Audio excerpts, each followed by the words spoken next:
Hello, my name is Joe Webb, and I'm here on Christy Roman's request to give bad advice to the women in automotive. Hope this doesn't get me in trouble. Here we go.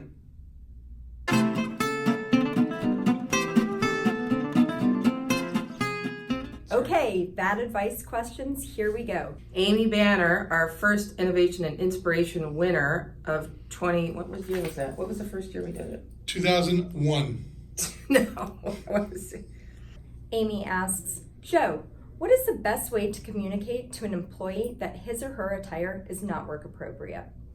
Why is it in 2019 we need to feel as if we have to say everything that we think? Why can't we just give really discerning glances at them? Like, if you don't like the way somebody's dressed, just give them like a or a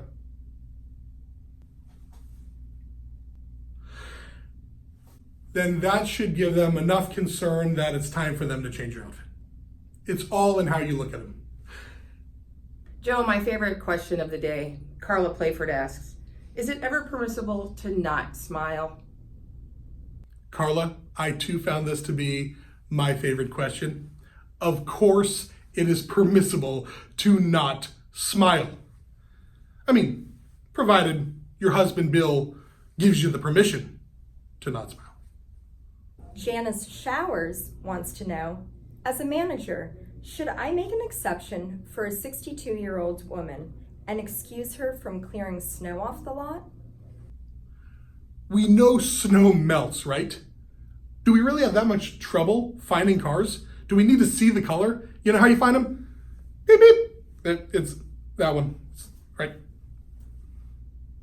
Amanda Knowlton wants to know, is it appropriate to say the headlights are out of fluid? I know there's an old rumor that service managers used to try to take advantage of women by upcharging them for headlight blinker fluid. But the truth is, that is a joke.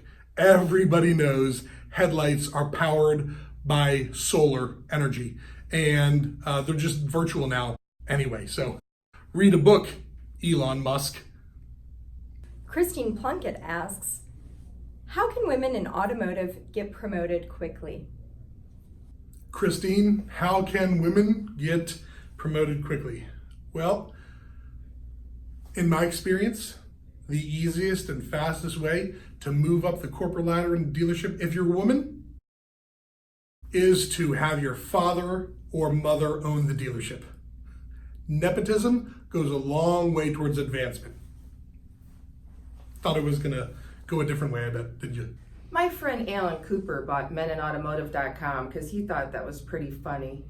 If that were ever to become a thing, would you suggest we have a joint session with women in automotive? Christy, I had to change my shirt since I'm referring to a different conference. Alan Cooper is a friend of mine as well, the Aussie. Alan Cooper. Don't know why I did that. I'm sorry about that. It's not the best. If Men in Automotive were to become its own event, I think it would be awesome to go and do a joint session with both. But I'm afraid more than likely it would end up being like the average 7th grade dance, where all the men were on one side of the auditorium and the women were on the other side, and the men, namely me, would be the scared baby child, afraid to go up and speak to any other person on the other side. So for that reason, I think it would be fun, but it would be a little awkward and uncomfortable, mostly for the guys. You don't understand how dreadfully scared we actually are, all of you. I can't do this. That's it. Don't shoot me.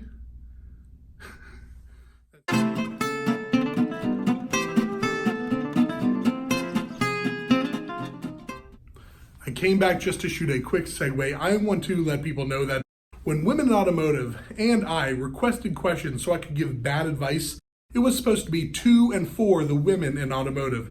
Inevitably, though, a bunch of men poured on wildly inappropriate questions, asking for me to deliver bad advice to men in automotive, thereby going to show and prove once and for all that men never listen.